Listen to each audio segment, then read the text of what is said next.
बिस्मिल्लाहिर्रहमानिर्रहीम या कनाबद व या नस्तईन। अस्सलाम वालेकुम dear students, you are watching your own channel maths time pass. आज हम लोग adventures in science student book 5 chapter number 5 light and sound का टॉपिक स्टार्ट करने जा रहे हैं। Intensity of sound. Intensity of sound means आवाज़ की शिद्दत। The intensity of sound is the loudness and softness of a sound. Sound waves with higher amplitude have higher intensity, whereas sound waves with lower amplitude have lower intensity.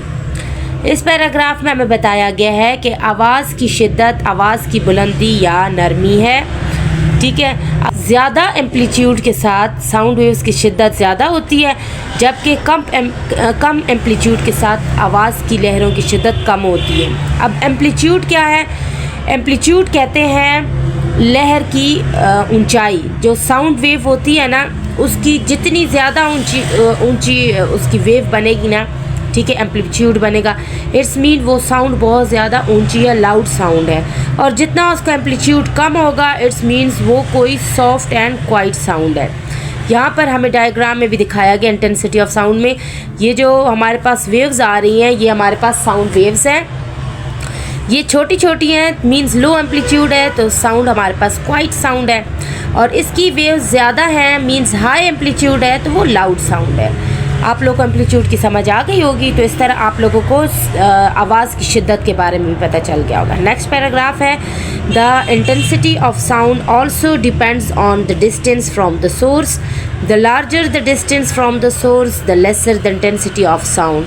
The smaller the distance from the source, the greater the intensity of the sound. The unit to measure the intensity of sound is decibel dB।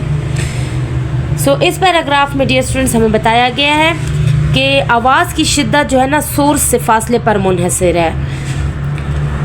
कैसे ये इस पर depend करती है? Source जितना ज़्यादा फासला, source से जो है ना जितना ज़्यादा फासला होगा ना, आवाज़ की शिद्दत उतनी कम होगी। और सोर्स से फासला जितना कम होगा, आवाज़ की शिद्दत उतनी ज़्यादा होगी।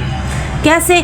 अब जैसे आप लोग जो है ना, अगर रूम में एक टेलीविज़न लगा हुआ है, तो आप लोग जब कमरे में बैठे हैं, तो आप लोगों को उस रूम में आवाज़ बहुत तेज़ आएगी टीवी की। लेकिन अगर आप लोग किचन में चले जाते हो, तो आप लोगों को उसकी आवाज़ कम आएगी। क्यों? आप लोग का फासला, आप लोगों का जो डिस्टेंस है वो ज़्यादा हो गया सोर्स से। सो टीवी हमारे पास सोर्स है, और उसका डिस्प्लेसमेंट मीन्स उसका डिस्टेंस जितना ज़्यादा होगा ना आपका, आप लोगों को उतनी आवाज़ कम सुनाई देगी। और जितना आपका उससे डिस्टेंस कम होगा, आप लोग को आवाज़ उतनी तेज़ सुनाई देगी।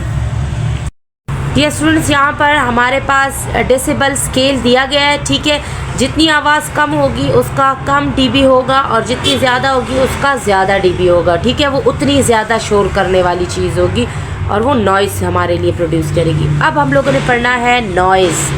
नॉइज़ हम लोग कहते हैं शोर को। Noise is an unwanted sound that is loud, unpleasant and disruptive. Noise pollution is excessive and continuous noise in our surroundings. It is caused by various factors such as machines, honking by vehicles, and the sound produced by appliances like TVs, music systems, and radios working at a high volume. Dear students, noise के बारे में, शोर के बारे में हमें बताया गया है कि शोर एक नापसंदीदा आवाज़ है जो बुलंद, नाखुशगवार या खलल डालने वाली है। शोर आलूदगी जो है ना, शोर की जो आलूदगी होती है वो हमारे इर्द गिर्द, हमारे गिर्द निवाह में ज़रूरत से ज़्यादा और मुसलसल शोर है, उसकी वजह से नॉइज़ पोल्यूशन पैदा होती है। ये मुख्तलिफ़ अवामिल की वजह से पैदा होती है, जैसे कि मशीनों की बहुत तेज़ आवाज़ होती है, गाड़ियों का हॉर्न बजाना, उसका बहुत ज़्यादा शोर हो जाता है। आलात से पैदा होने वाली आवाज़ें जैसे कि टीवी या म्यूज़िक सिस्टम या रेडियो का ज़्यादा वॉल्यूम पर सुनना, ये सारे हमारे पास नॉइज़ प्रोड्यूस करते हैं।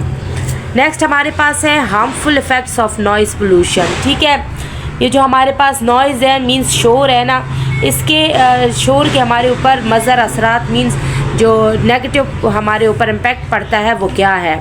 Noise pollution affects all living beings and often the most affected are children, the elderly, people who are unwell, and animals.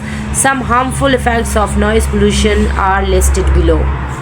इस पैराग्राफ में हमें बताया गया है कि शोर की आलूदगी तमाम जानदारों को मुतासिर करती है। अक्सर सबसे ज़्यादा मुतासिर बच्चे और बूढ़े बीमार अफराद और जानवर होते हैं। नॉइज़ पोल्यूशन के कुछ नुकसानदायक असरात हैं जो कि नीचे इन्होंने बताए गए हैं, और वो कौन कौन से हैं। सबसे पहले हमारे पास है लॉस ऑफ कंसंट्रेशन। कंसंट्रेशन हम लोग कहते हैं अपने फोकस को, एक चीज़ पे जब हम लोग गौर कर रहे होते हैं, ठीक है, उसके बारे में हम लोग सोच रहे होते हैं, तो हम कंसंट्रेट नहीं कर पाते। अगर शोर होता है तो हम किसी चीज़ के बारे में गौर व फिक्र या ध्यान नहीं दे पाते, हमारा ध्यान ख़त्म हो जाता है।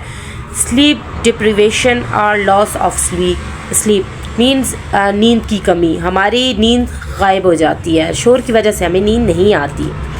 Feelings of tiredness and stress, हम लोगों को थकावट और तनाव का एहसास होता है।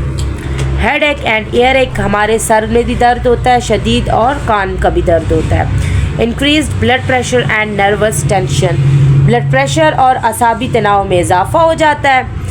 Permanent loss of hearing due to rupture of eardrum, बहुत ज़्यादा ऊंची आवाज़ सुनने से हमारा जो कान का पर्दा है वो फट सकता है, रप्चर हो सकता है, उसकी वजह से हम हमेशा के लिए सुनने की ताकत से महरूम हो सकते हैं। और नॉइज़ पोल्यूशन की डेफिनेशन वोकेबलरी में हमारे पास दी गई है, एनी डिस्टर्बिंग और अनवांटेड नॉइज़ दैट इंटरफेयर्स और हार्म्स ह्यूमंस और वाइल्ड लाइफ। अब इसका मतलब है कि कोई भी नापसंदीदा नाखुशगवार आवाज़ जो कि हमारे सुनने में अच्छी नहीं लगती और नुकसानदा होती है इंसानों और जानवरों के लिए, उसे नॉइज़ पोल्यूशन कहा जाता है। ठीक है, नाउ डियर स्टूडेंट्स, हमारे पास है इट्स इफेक्ट में there is a unit to measure the loudness of sound, it is called decibels. ठीक है, हमारे पास साउंड की जो लाउडनेस है ना, लाउडनेस कहते हैं जितनी ज़्यादा ऊंची आवाज़ होगी, शोर होगा, उसको ठीक है नापने के लिए हमारे पास जो यूनिट है उसको हम लोग कहेंगे डेसिबल्स। डेसिबल्स डिनोट होता है डीबी से।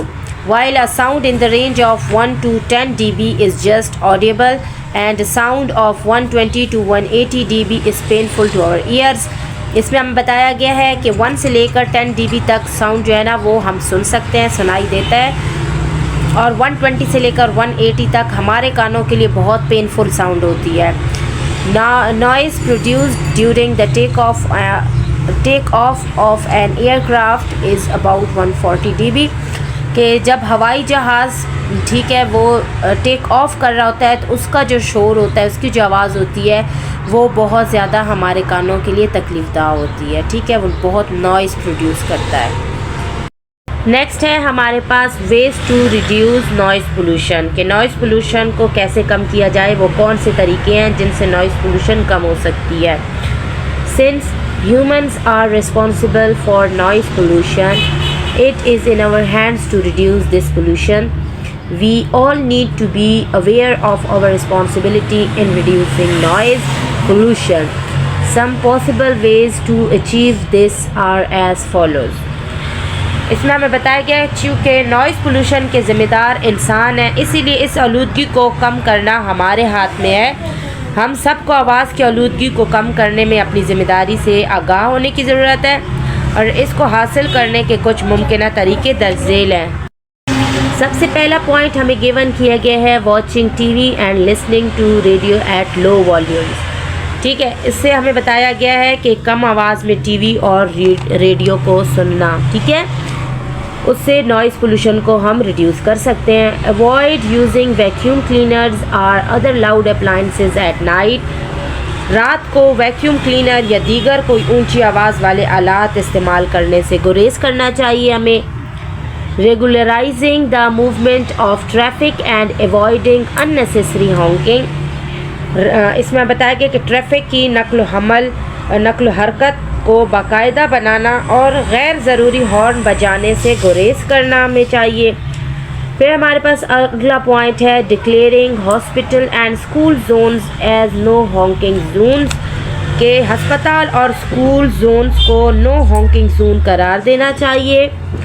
Getting noise making electrical appliances repaired, ठीक है, हमारे शोर मचाने वाले जो बिजली के बरकी आलात हैं उनकी मुरम्मत करवानी चाहिए ताकि वो साउंड प्रोड्यूस ना करें, नॉइज़ प्रोड्यूस नहीं होगा। Planting trees in neighbourhoods because trees act as a noise absorber, इसमें बताया गया कि पड़ोस में दरख्त लगाएं क्योंकि दरख्त शोर को जज़ब करने वाले के तौर पर काम करते हैं। Reducing noise levels in homes and offices by putting carpets on floors, covering windows with curtains, installing windows with 2 panes of glass and installing acoustic foam panels. इसमें हमें बताया गया है कि घरों और दफ्तरों में शोर की सतह को फर्शों पर कालीन डालकर कम किया जा सकता है, खिड़कियों पर पर्दे से खिड़कियों को ढांप कर, ठीक है, और शीशे के 2 पैनों वाली खिड़कियों को लगाकर और सूती फोम पैनल लगाकर शोर की सतह को कम किया जा सकता है। सो डियर स्टूडेंट्स, यहाँ पर हमारा चैप्टर कंप्लीट होता है light and sound. Next chapter के लिए इंशाल्लाह फिर मुलाकात होगी, तब तक के लिए stay tuned, keep watching and अल्लाह हाफिज़।